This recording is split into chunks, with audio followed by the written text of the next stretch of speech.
Good morning, I am Day. Walk with me on the recovery journey as I read these daily affirmations, reflections, devotions, and meditations. And remember that you are not alone. Fair use. Daily Reflections. This is a book of reflections by AA members for AA members. April 21st. Cultivating faith. I don't think we can do anything very well in this world unless we practice it. I don't believe we do AA too well unless we practice it. We should practice acquiring the spirit of service. We should attempt to acquire some faith, which isn't easily done, especially for the person who has always been very materialistic, following the standards of society today. But I think faith can be acquired. It can be acquired slowly. It has to be cultivated. That was not easy for me, and I assume that it is difficult for everyone else. Dr. Bob and the Good Old Timers, pages 307 to 308. Fear is often the force that prevents me from acquiring and cultivating the power of faith. Fear blocks my appreciation of beauty, tolerance, forgiveness, service, and serenity. Courage to Change One Day at a Time in Al-Anon. April 21st. Something I've come to appreciate in Al-Anon is our unity in diversity. Tradition 4 says that each group is autonomous, free to conduct meetings in a way that suits its members as long as it abides by their traditions and doesn't harm the overall unity of Al-Anon. Some groups stick to the suggested meeting format, others use a slightly different structure. Why should I get my nose bent out of shape because another Al-Anon group chooses to follow a meeting format different from one familiar to me? Why should I assume that my way is the right way? When I remember to keep an open mind, I find that the principles of the Al-Anon program remain exactly the same no matter which group or which city I visit. Each of us plays an essential part in this remarkable fellowship, supporting one another as we recover from the effects of alcoholism. With this solid foundation of love and support, our individual differences can only make us richer as a whole. Today's reminder: in the perfect order of my higher power's world, all things are beautiful.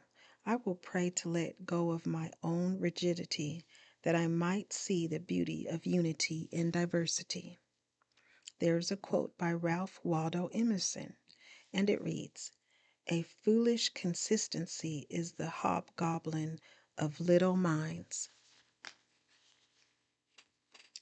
Just for today, Daily Meditations for Recovering Addicts. April 21st. Fear. We have found that we had no choice except to completely change our old ways of thinking or go back to using basic text, page 22. Many of us find that our old ways of thinking were dominated by fear. We were afraid that we wouldn't be able to get our drugs or that there wouldn't be enough. We feared discovery, arrest, and incarceration. Further down the list were fears of financial problems, homelessness, overdose, and illness, and our fear controlled our actions. The early days of recovery weren't a great deal different for many of us. Then, too, fear dominated our thinking. What if staying clean hurts too much? We asked ourselves, what if I can't make it? What if the people in NA don't like me? What if NA doesn't work? The fear behind these thoughts can still control our behavior, keeping us from taking the risks necessary to stay clean and grow. It may seem easier to resign ourselves to certain failure, giving up before we start, than to risk everything on a slim hope. but that kind of thinking leads only to relapse. To stay clean, we must find the willingness to change our old ways of thinking. What has worked for other addicts can work for us, but we must be willing to try it. We must trade in our old cynical doubts for new affirmations of hope. When we do, we'll find it's worth the risk. Just for today, I pray for the willingness to change my old ways of thinking and for the ability to overcome my fears. Today, Emotions Anonymous, April 21st. Reflection for today.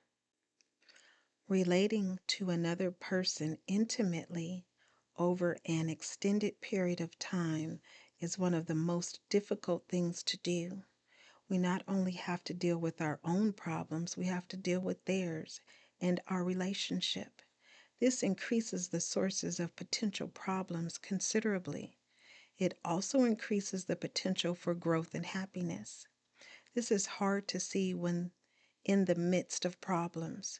If we can learn to relate while maintaining our individuality, we will have grown and found one of the keys to happiness and serenity. Often, our partner or spouse will serve as a very clear mirror of ourselves.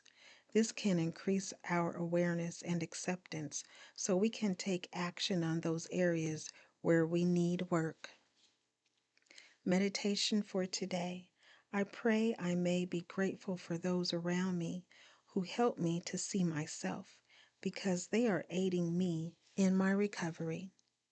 Today I will remember relationships, even those which cause pain, encourage us to grow. Strengthening my recovery. Meditations for adult children of alcoholics, dysfunctional families. April 21st. Step 2. Our purpose of Step 2 is to introduce the idea of keeping an open mind on the possibility of a higher power who can restore sanity. BRB, Big Red Book, page 107. For many of us, the wounds are deep when it comes to trusting anyone, especially a higher power that is often referred to as God.